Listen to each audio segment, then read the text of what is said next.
मित्रांनो, शुभविवाह या मालिकेच्या आजच्या भागामध्ये आता भूमी ही बाळाला म्हणत असते, बाळा भूक लागली का तुला, असं म्हणून ती त्याला शांत करण्याचा प्रयत्न करत असते. परंतु आता बाळ काही केल्या शांत होत नाही. त्यामुळे आता भूमीला वाटतं की याला जरा आडबाजूला घेऊन जावं, कारण त्याला भूक लागलेली असते. मग आता लगेचच तिचं लक्ष समोर जातं, तर समोर आकाशची गाडी असते. आकाशच्या गाडीकडे पाहून भूमीला जरा धक्काच बसतो. मग ती मनातच विचार करू लागते, बापरे, आकाशची गाडी आणि इथे कशी काय अचानक? तो ऑफिसला गेला होता ना, माझा कॉल सुद्धा रिसीव करत नव्हता. आणि मग ती एकदा बाळाकडे पाहते आणि आकाशच्या गाडीकडे पाहते. तेव्हा तिला समजतं की हा वेगळाच काहीतरी संकेत होता. म्हणजे बाळ रडत होतं, त्याला आड साईडला मी घेऊन आले आणि मग मला समोर लगेचच आकाशची गाडी दिसली. आणि हाच विचार करत आई योगेश्वरीचे आभार मानत ती लगेच आकाशच्या गाडीजवळ जाते. आणि तेथे गेल्यानंतर तिला समजतं की आकाश हा बेशुद्ध अवस्थेत आहे. तेव्हा ती आकाश आकाश असा जोराजोरात आवाज देते. तेव्हा लगेचच आता रागिनी ही मनात विचार करते, बापरे, ही भूमी इथे कशी आली असेल अचानक, कारण तिला धक्का बसलेला असतो. एवढ्या निर्जन ठिकाणी मी आकाशला आणून सोडलंय, तरीही ही भूमी त्याला वाचवायला इकडे आलीच. मग आता लगेचच भूमी गाडीचं दार उघडते आणि म्हणते की आकाश, अरे काय झालं तुला आकाश? तर आता गाडीचं दार उघडल्याबरोबरच तिला उग्रवास येऊ लागतो. पण आता बाळाला त्रास होऊ नये यासाठी ती व्यवस्थित लपेटून ठेवते आणि आकाशला उठवण्याचा प्रयत्न करते. तेव्हा ती म्हणते, आकाश बघ ना, अरे माझ्याकडे इकडे बघ ना आकाश. तेव्हा आकाश, काय होतंय तुला, मी आली आहे ना आता तुला काहीच होणार नाही, असं म्हणून ती आकाशला खूपच उठवण्याचा प्रयत्न करते. आता भूमी आकाशची ही अवस्था पाहून खूप घाबरलेली असते. तिला काहीही सुचत नसतं. कारण तेव्हा आता भूमी म्हणते, आकाश थांबा, मी बोलवते आता पारितोषला, असं म्हणून ती लगेच पारितोषला फोन करते. इकडे पारितोष हा भूमीचीच वाट पाहत असतो आणि अमोली सुद्धा. तेव्हा लगेचच आता पारितोष हा भूमीचा आलेला कॉल रिसीव करतो आणि विचारतो, काय ग भूमी बोल.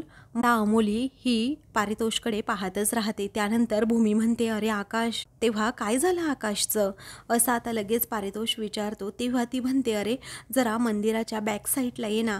अरे मी इकडे बाळाला घेऊन आले, परंतु इकडे मला आकाशची गाडी दिसली आणि आकाश हा बेशुद्ध आहे. तेव्हा काय, असं लगेचच पारितोष धक्क्याने विचारतो. मग आता ती म्हणते, हो ना, ये ना पटकन. अरे तेव्हा तो आता ठीक आहे असं म्हणतो आणि लगेचच तिकडे जायला निघतो. तेव्हा अमोलीला आता वाटतं की बाळाबद्दलच काही घडलं नसेल ना वाईट साईट, असा विचार करत ती आता लगेचच पारितोषच्या पाठीमागे जाते. तर आता रागिनीचं लक्ष सारखं भूमीकडे असतं, कारण आता भूमी पुढचं काय पाऊल उचलती ना हे तिला पाहायचं असतं. झाडाच्या आड लपून असती हे सगळं काही पाहत असते. इकडे भूमी आता आकाशला उठवण्याचा खूप प्रयत्न करते की आकाश उठ, अरे तुला काही होऊ देणार नाही मी, तुला काहीच होणार नाही. तेव्हा ती सारखीच त्याला उठवण्याचा प्रयत्न करत असते, परंतु आकाश काही उठत नसतो. तेवढ्यातच पारितोष तेथे येतो आणि विचारतो, भूमी. आता तो लगेचच गाडीत डोकावून पाहतो, तर आकाश तेथे बेशुद्ध अवस्थेत असतो. मग आता लगेचच तो विचारतो, काय झालं आकाशला नक्की. मग आता ती म्हणते, काय माहीत काय झालं अचानक. तेव्हा आता मला नाही पारितोष माहीत, अरे मी आडोसा शोधत होते ना, तेव्हा मला समोर आकाशची गाडी दिसल्याचं भूमी म्हणते. आणि अचानकच बाळ रडायचं मग थांबलं सुद्धा. आणि जसं काय मला आकाश दिसावा यासाठीच बाळ रडत होतं, असंही भूमी आता पारितोषला सांगते. मग आता ते बाळ रडायचं सुद्धा थांबलेलं असतं. तेवढ्यातच तेथे अमोली येते. मग आता आकाश आकाश, अरे उठ ना, असं म्हणून पारितोष त्याला उठवण्याचा प्रयत्न करतो आणि भूमीला म्हणतो, अगं त्याला दम लागतोय ग भूमी. मग तो लगेचच आता त्याच्या नाकातोंडाजवळ जरा अशी रुमालाने हवा घालतो, जेणेकरून त्याला श्वास तरी व्यवस्थित घेता येईल. मग आता लगेचच पारितोष, ऐक ना, अरे त्याला गाडीतून बाहेर काढणं जरा, असं भूमी म्हणते. तेव्हा पारितोष म्हणतो, हो काढतो हा, आणि असं म्हणून तो आकाशला उठवण्याचा सुद्धा प्रयत्न करतो. त्यानंतर आता लगेचच पारितोष आकाशला कसंबसं गाडीच्या बाहेर काढतो. तेव्हा आकाशला कुठे जरा बरं वाटतं. त्यानंतर भूमी आता बाळाकडे पाहतच राहते आणि म्हणते की बाळामुळे आज माझ्या आकाशचा जीव वाचला आहे. तर रागिनी मात्र आता दातहोट खात असते, कारण तिचा प्लॅन एकदम चक्काचूर झालेला असतो. तर आता इकडे आकाश डोळे उघडणारे प्लीज, असं भूमी त्याला रिक्वेस्ट करते. मग आता पारितोष म्हणतो, भूमी मला हे वेगळंच काहीतरी वाटतंय, आता याला हॉस्पिटलमध्ये आपण घेऊन जायला हवं. तर आता हॉस्पिटलमध्ये आकाशला घेऊन जाणार आणि तो बरा होणार या विचाराने रागिनी डोक्यावरच हात मारून घेते. त्यानंतर आता भूमी लगेचच बाळाला अमोलीकडे देते, तेव्हा अमोली पण बाळाला लगेचच घेते. त्यानंतर आता भूमीने जेव्हा बाळाला अमोलीकडे दिलेलं असतं तेव्हा रागिणीचं लक्ष आता बाळाच्या पायाकडे जातं. तेव्हा ती आता पायावरची जन्मखून पाहते आणि तिला आता समजतं की हे बाळ भूमीचंच आहे, कारण तिने अगोदरच या पायावरची जन्मखून सुद्धा पाहिलेली असते. मग आता त्यानंतर रागिणीचा जळफळाट होऊ लागतो. तेव्हा ती म्हणते, अरे देवा, ही मुलगी भूमीची मुलगी आहे. आता ही कालपर्यंत भूमीना आकाशचं संरक्षण कवच म्हणून इकडे तिकडे फिरत होती, त्याच्या पाठीमागे त्याचा जीव वाचवत होती, आणि आता त्याची मुलगी त्याचं सुरक्षा कवच झाली आहे. आता हाच विचार करून रागिणीला आता एकदमच टेन्शन येतं आणि ती सारखी त्या जन्मखुणेकडे पाहू लागते. तर आता आकाशला सर्वजण हॉस्पिटलमध्ये घेऊन जातात. तेव्हा आकाश जरा बरा होतो आणि मग त्यानंतर त्याला घरी सुद्धा सोडण्यात येतं. आता घरी आल्यानंतर आजी आकाशची खूपच काळजी करत विचारत असते, बाळा तुला बरं वाटतंय ना, तू ठीक आहेस ना? मग आता तो म्हणतो, हो आजी, मी अगदी ठीक आहे, मला काहीही झालेलं नाही, एवढं काही नव्हतं, नॉर्मल होतं. मग आता भूमी म्हणते, आकाश अगोदर पाणी पी रे. मग आता आकाश लगेचच पाणी पितो. त्यानंतर पारितोष आणि अमोलीसुद्धा तेथे आलेले असतात. तेव्हा आकाश आता म्हणतो, अगं आजी जरा प्रॉब्लेमच झाला. मग आजी विचारते, नक्की झालं काय, सांगतोस का जरा पहिल्यापासनं? मग आता आकाश लगेचच सांगू लागतो, आजी अगं काय झालं, मी जेव्हा ऑफिसला निघालो ना तेव्हा मी गाडीत बसलो आणि मला ना खूप असा वेगळा उग्र वास आला. मग मी त्याकडे दुर्लक्ष केलं, कारण मला लवकर पोहोचायचं होतं तिकडे. अगं मला वाटलं गाडी जास्त वेळ पार्क केल्यानंतर नाही का असा गुदमरल्यासारखा वास येत, जरा तसा वास येत होता. आणि मग थोडं ऑफिसच्या दिशेने मी गेलो तर तिकडे लगेचच मला अचानक चक्करच यायला लागली आणि मग मी गाडी रस्त्याच्या साईडला पार्क केली. मग आता पुढे तो म्हणतो, जेव्हा मी गाडी तिथे बाजूला घेतली ना तेव्हा अचानकच मला खोकला सुरू झाला, काही कळेनासं झालं, अगदी गुदमरल्यासारखं झालं. ही वेळानंतर तो खोकला वाढत सुद्धा गेला, असं गुदमरल्यासारखं होऊन मला श्वास घ्यायला सुद्धा त्रास झाला. गाडी जेव्हा पार्क केली ना तेव्हा बाहेर पडण्याचा प्रयत्न केला, मी गाडीचं दार उघडण्याचा प्रयत्न केला, पण मला खूपच अनइझी वाटू लागलं आणि मी बेशुद्धच झाले. आता हे सगळं ऐकून मात्र सर्वांना मोठा धक्काच बसतो. त्यानंतर तो सांगू लागतो की त्यानंतरचं तर मला काहीच आठवत नाहीये, म्हणजे त्या निर्जन ठिकाणी मी कसा पोहोचलो, गाडी तिथपर्यंत कशी गेली, त्या मंदिराच्या पाठीमागे मी कसा गेलो ना मला कळतच नाही. तेव्हा सर्वजण आश्चर्याने एकमेकांकडे पाहतात. तेव्हा आता लगेचच पारितोष म्हणतो की ती निर्जन ठिकाण म्हणजे ते मंदिराच्या पाठीमागचं ठिकाणच होतं. आणि कसं आहे ना भूमी, जेव्हा बाळ रडत होतं तेव्हा फीड करायला गेली ना तेव्हा तिला तेथे ती गाडी दिसली. मग आता भूमी लगेचच म्हणते, आकाश तू स्वतः तिकडे नाही गेला म्हटल्यानंतर कुणीतरी मुद्दाम प्लॅनिंग करून तुला तिकडे नेला आहे, जी गाडी त्या मंदिराच्या पाठीमागे उभी केली. अरे जसं काय तुला असं त्या लोकांनी गुदमरून मारण्याचा प्रयत्न केला होता. भूमी आता रडतच म्हणते. तेव्हा आता तिला खूप वाईट वाटलेलं असतं. मग आता भूमीला सावरण्यासाठी लगेचच आकाश तिचा हात हातात घेतो आणि तिला शांत राहायला सांगतो. त्यानंतर आता भूमी, अगं गायकवाड सर सर्व टीम घेऊन तिकडे पोहोचले आहेत असं पारितोष म्हणतो. हे जाऊन सगळं काही चेक करतील, कुणी टॅम्परिंग केलं होतं का, त्याचबरोबर कुणी कोणता वायू असा गाडीमध्ये सोडला होता का विचित्र, हे सगळं ते चेक करतील. तेव्हा आजी आता लगेचच म्हणतात, हे जे काही होतंय ना ते सगळं काही विचित्र आहे. मग आता असं म्हणून, थांबा आकाश मी तुझी दृष्टच काढते. मग आता लगेचच मनू विचारते, भाऊजींच्या जीवावर कोण उठलं असेल, तसंही आता सध्या तरी कुणी शत्रू नाहीये. मग आता माझ्या आकाशच्या जीवावर कोण उठलं आहे ना त्याला मी बघूनच घेईल आणि त्याच्या मुळाशी मी तर जाणारच आहे, परंतु जिच्यामुळे माझ्या आकाशचा जीव वाचला आहे ना तिचे अगोदर मला आभार मानायचे आहेत. असं म्हणून ती लगेच आपल्या बाळाकडे जाते. तर अमोलीच्या मांडीवर आता बाळ असतं. तेव्हा भूमी आता जरा घाबरतेच, कारण बाळ तिच्या मांडीवरून कसं घ्यावं हेच तिला कळत नाही. मग नंतर आता सर्वजण त्या दोघींकडे पाहत राहतात. तेव्हा अमोली जरा हसते, मग भूमीलाही छान वाटतं. तेव्हा ती लगेच आता बाळाला हातात घेते आणि तिचं कौतुक करू लागते. तेव्हा आता पारितोषला सुद्धा अमोलीचं खूप कौतुक वाटतं आणि मग तो तिच्याकडे खूप वेळ पाहतच राहतो.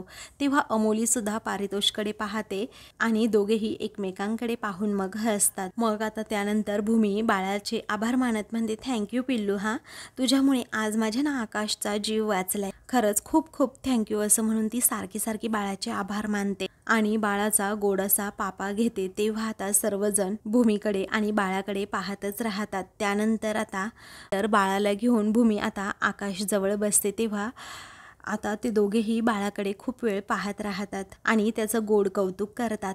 तेव्हा आता आकाश सुद्धा बाळाकडे कौतुकाने पाहत म्हणतो, थँक्यू सो मच. एखाद्या ब्लेसिंगसारखी तू आमच्या आयुष्यात आली आहेस. आणि कसं आहे ना, भूमीला सुद्धा तुझ्यामुळे एक ममतेची वाट मिळाली आणि मला शोधायला खरंच तुझ्यामुळे माझ्या भूमीला खूप मदत झाली. तेव्हा तो आता सर्वांनाच म्हणतो, आत्तापर्यंत भूमीने माझा अनेकदा जीव वाचवला, माझं रक्षण केलं आणि आता तू माझी सुद्धा सिनियर आहेस आणि माझी रक्षण करते, असं म्हणून तो आता बाळाचं खूपच गोड कौतुक करतो. आता देव करो आणि अशी मुलगी सर्वांनाच मिळो, असं आकाश म्हणतो. मग आता त्यानंतर आजी तेथे येते आणि म्हणते, भूमी तुमच्या दोघांचीही दृष्ट काढते. तेव्हा आता भूमी लगेचच अमोलीला विचारते, अमोली अगं हिची सुद्धा दृष्ट काढू का गं, म्हणजे तिघांचीही दृष्ट निघेल आमच्या. मग आता अमोली लगेचच म्हणते, हो अगं आजीकडून दृष्ट काढणं कधीही चांगलंच असतं. अमोलीने दृष्ट काढण्यासाठी परमिशन दिलेली असते, त्यामुळे सर्वजण खूपच खुश होतात. तर पारितोष पुन्हा एकदा कौतुकाने अमोलीकडे पाहतो. तर आजी आता त्या तिघांचीही एकत्रच दृष्ट काढतात. त्यानंतर भूमी आता मनातच विचार करते, तू काही आमची लेक नाही आहे, परंतु तुझ्यामध्ये ना मला आमचीच लेक दिसते. मनात विचार करून कौतुकाने भूमी बाळाकडे पाहत असते. इकडे आता रागिनी ही आता तेथे घरी आलेली असते. तेव्हा आता तिला काय करावं सुचत नसतं. ती स्वतःवरच खूप वैतागते आणि म्हणते की नशीब त्या भूमीला माहीत नाही की ती मुलगी ना त्या भूमीची आहे, डोळ्यासमोर असून देखील, नाहीतर तिने चांगला माझा लचकाच तोडला असता. आणि ती भूमी कमी होती, आता त्यांची मुलगीसुद्धा आली आकाशला वाचवायला. पण मुळात मी एवढं प्लॅनिंग केलं आणि काय झालं त्याचं हे, असं म्हणून रागिनी स्वतःवरच वैतागते. कारण ते बाळ ना या ना त्या निमित्ताने त्या भूमीपर्यंत पोहोचतं. एवढा कसा योगायोग मलाच कळत नाही आणि एवढी कुठली तिच्यावर देवीची कृपा, असं म्हणून ती आता वैतागते. त्यानंतर आता रागिणीला आठवतं की त्या दिवशी जेव्हा भूमी झोपली होती तेव्हा ती अचानक उठली, कारण ते बाळ खूप रडत होतं आणि मग बाळाला भूक लागली म्हणून ती त्याला दूध पाजत होती. आणि मग हे सगळं काही आठवल्यानंतर रागिणी आता म्हणते, तरीच म्हटलं या बाळाला त्या भूमीचा आणि त्या भूमीला त्या बाळाचा एवढा लळा का लागलाय म्हणून, कारण त्या पारितोषच्या घरी बाळ रडत होतं तरीही हिला इथे कुणकुण लागली पार. आणि उठून त्या पारितोषच्या घरी गेली. त्या पायपावरनं काय वर चढली, हे ना खूप डेंजर आहे, डेंजर, असं म्हणून लगेचच रागिणी ही चिडते आणि म्हणते, या भूमीप्रमाणे ना तिची लेक सुद्धा अगदी चांगलं नशीब घेऊन आलीये. आता तर मला या दोघींचाही सामना करावा लागणारच, या दोघींच्याही नशिबाला मात देऊन मला पुढे जावं लागणारच रागिणी. आणि मुळात आज आकाशच्या बाबतीत जे काही घडलंय ना त्यामुळे त्या भूमीचा संशय माझ्यावर येणारच, त्या भूमीच्या प्रश्नांना मला सुद्धा सामोरं जावं लागणारच, असं आता रागातच रागिणी म्हणते आणि तेथेच थांबते.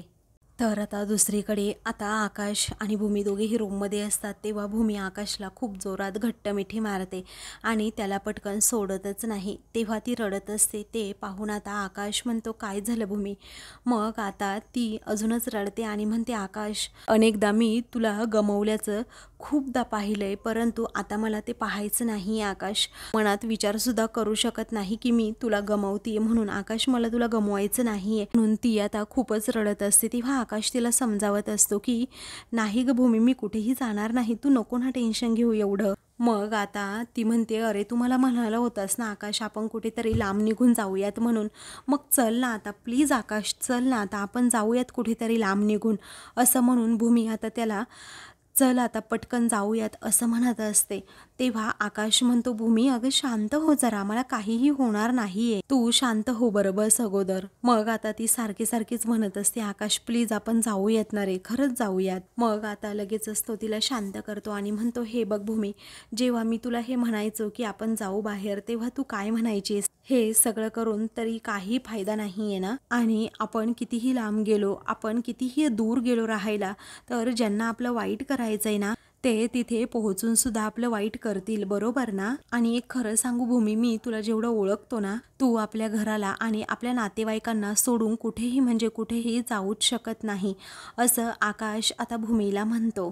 तू हार मानणाऱ्यातली नाही आहेस भूमी आणि पळ काढणाऱ्यातली तर नाहीच नाही, तू लढणाऱ्यातली आहेस. मग आता भूमी रडतच विचारते, पण आकाश अरे किती लढायचं अजून, अरे मला सांग किती लढायचं अजून, अरे संपतच नाहीये हे सगळं काही, मी तरी काय करायचं आकाश. आपण रोज प्रत्येक दिवस अगदी लढतच आहोत ना. एक दिवस तरी आपण आनंदामध्ये आणि प्रेमामध्ये घालवलाय का? मला सांग ना आकाश तुझा. भूमी जी बोलतीये ना त्या गोष्टीवर आकाश विचार करतो.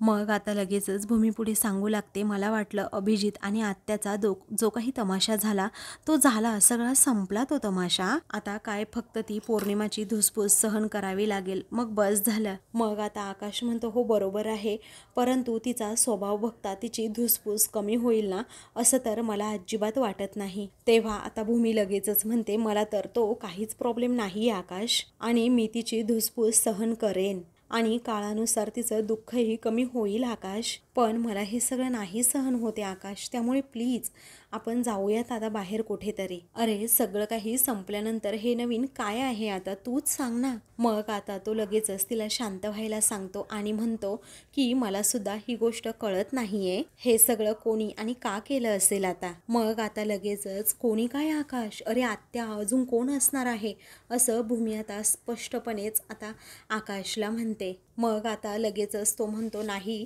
आपला आत्यावर संशय जाणं हे साहजिक आहे, पण जर का तिला आपलं वाईट करायचं असतं ना तर तिने आपल्या बाळाला कधीच वाचवलं नसतं, आणि माझ्या मृत्यूपेक्षा बाळाचं दगवणं हा सूड जास्त मोठा आहे, महत्त्वाचा आहे तिच्यासाठी, असं म्हणून आकाश पुन्हा एकदा आत्याची बाजू घेतो आणि भूमीला म्हणतो की नाही, आत्या असं यावेळी तरी करू शकत नाही. परंतु भूमीच्या मनातील शंकांचं काही निरसनच होत नसतं, कारण तिला माहीत असतं ही आत्यांना खूप पोहोचलेली बाई आहे, ही काहीही करू शकते. भूमी आता आकाशचा हात मात्र असा घट्ट पकडवून ठेवते. तर इकडे मनू ही आता देवासमोर दिवा लावत असते. तेवढ्यातच भूमी आता तेथे येते आणि विचारते की काय ग मनू. तेव्हा मनू म्हणते, अगं थांब थांब, कुठे चालली एवढी धावत. मग आता भाऊजी आहेत कुठे, तू एकटीच आलीस खाली, असं आता लगेचच मनू विचारते. तेव्हा तो झोपलाय म्हणूनच मी इकडे आले, असं आता भूमी म्हणते. अगं पारितोष आणि अमोली गेले का? तेव्हा आता हो, ते दोघेही मगाशीच गेले, असं आता मनू म्हणते. तर सांगू का ग ताई, आज अमोली जरा चांगली वागली, कारण परिस्थितीचं गांभीर्य काय आहे हे तिला समजलं. मग आता या मुलाशी कोण आहे ते आपल्याला लवकरात लवकर शोधायला हवं, असं आता लगेच म्हणू म्हणते. त्यानंतर आता भूमीच्या मनात हा रागिणीविषयीचा राग असतोच. तेवढ्यातच रागिणी धावत धावत तेथे येते आणि आकाश, आकाश बाळा तू कसा आहेस रे, असं म्हणून ती समोर भूमीला पाहते आणि लगेच पटकन विचारू लागते की सांग ना अगं भूमी, आकाश कसा आहे माझा, बरा आहे ना तो, त्याला बरं वाटतंय ना आता, ठीक आहे ना तो. अगं मला समजलं आकाशबद्दल आणि अगदी काळजात धसत झालं माझ्या. तेव्हा आता भूमी विचारते, हो का, पण जेव्हा आकाशच्या बाबतीत हे सगळं काही घडलं तेव्हा तुम्ही कुठे होतात? मग आता रागिनी म्हणते, मी होते तिकडे ऑफिसमध्ये, क्लायंटबरोबर मीटिंग होती ना माझी त्यामुळे. तेव्हा कोणत्या क्लायंटबरोबर मीटिंग होती, असं लगेचच भूमी विचारते. तेव्हा कानेटकर यांच्याबरोबर माझी मीटिंग असल्याचं रागिनी म्हणते. तेव्हा कुठल्या प्रोजेक्ट संदर्भात तुम्ही गेला होतात त्यांना भेटायला, त्यांच्याबरोबर मीटिंग करायला, असं भूमी विचारते. तेव्हा लोकल युनिफॉर्मचा प्रोजेक्ट होता ना त्याबद्दल भेटायला गेले होते, असं रागिनी म्हणते. तेव्हा आकाशला किंवा राजू काकांना याबद्दल माहीत होतं का, असं भूमी विचारते. त्या रागिनी मात्र एकदमच गप्प बसते आणि मग भूमी विचारते, बोला ना, अहो काय झालं, माहीत होतं का त्या दोघांना? मग आता लगेचच रागिनी म्हणते, पण तू मला अशी फैलावर का घेतेस, मी हे सगळं खोटं बोलतीये असं वाटतंय का तुला? पण ठीक आहे, हा संशय तू मनात आणूच नकोस असं म्हणून लगेचच रागिनी आता कानेटकरांना फोन करते. मग आता बोला मॅडम, असं कानेटकर फोन रिसीव करत विचारतो. मग आता लगेचच रागिनी म्हणते की ऐका ना कानेटकर साहेब, हे पहा, सकाळी मी तुम्हाला लवकर भेटले होते हो की नाही प्रोजेक्टच्या संदर्भात. मग मला सांगा की आपण साधारणतः किती वेळ मीटिंग केली, त्याचबरोबर मध्ये कोणकोणते मुद्दे डिस्कस झाले, त्याचबरोबर मी कधी तुमच्याकडून आले, हे सर्व सांगताय का एकदा? मग आता कशाला ह्या डिटेल्स हव्या आहेत, असं कानेटकर आता लगेचच रागिनी म्हणते, कसं आहे ना, मला ऑफिसमध्ये या डिटेल्स सर्व द्यायच्या असतात म्हणून. कानेटकर म्हणतात, आपण सकाळी 8 वाजता भेटायचं ठरवलं होतं आणि 10:30 वाजेपर्यंत मीटिंग चालली आणि साधारण 2.5-1 तास आपली मीटिंग झाली, त्याचबरोबर बिझनेसवर आपण डिस्कस सुद्धा केलं. तर आता कानेटकरांनी हे सगळं सांगितल्यावर भूमी मात्र रागिनीकडे अजूनच संशयित नजरेने पाहू लागते, कारण तिचं मन मान्य करायला तयारच नसतं की आत्या एवढं खरं कसं बोलू शकते, आत्याचा हा नक्कीच डाव असणार आहे असं भूमीला वाटतं. तर रागिनी सुद्धा भूमीकडे पाहत राहते, कारण तिला हेच सिद्ध करून दाखवायचं असतं की मी हे सगळं केलंच नाही आहे. पण भूमी आता जरा रागातच तिच्याकडे पाहते, कारण रागिनीची नजर लगेचच तिला एका क्षणात कळत. तर आता मित्रांनो, पुढील भागामध्ये माऊ तुम्ही इथे बसा हा असं म्हणून आता लगेचच बाळ पाळण्यात ती जरा दुसरीकडे जाते. तर पौर्णिमा नेमकं हे पाहते आणि लगेचच ते बाळ घेऊन आपलं लपवते. तेव्हा आता भूमी नेमकी तेथे येते. तेव्हा माझं बाळ मला दे, माझं बाळ मला दे असं आता अमोली ही हट्ट करत भूमीला म्हणते. त्या दोघींमध्येच आता भांडणं जुंपतात. तेवढ्यातच तिथे रागिनी येते आणि हसतच त्या दोघींकडे पाहते. मग आता लगेचच रागिनी ही एका मुलीकडे येते, तर तिचं नाव प्रीती असतं. तेव्हा प्रीती म्हणते, आणखी इथे काही दिवस जर तुम्ही थांबलात ना तर नक्कीच पकडला जाणार. मग आता लगेचच रागिनी म्हणते, तुला जशी तुझी काळजी आहे ना तशी मला सुद्धा माझी काळजी आहे. इन्स्पेक्टर गायकवाड त्याचबरोबर भूमी तेथे येते आणि रागिनीचा पर्दाफाश करते. अशाच मालिकेंचे पुढील भाग पाहण्यासाठी चॅनलला सबस्क्राईब करा.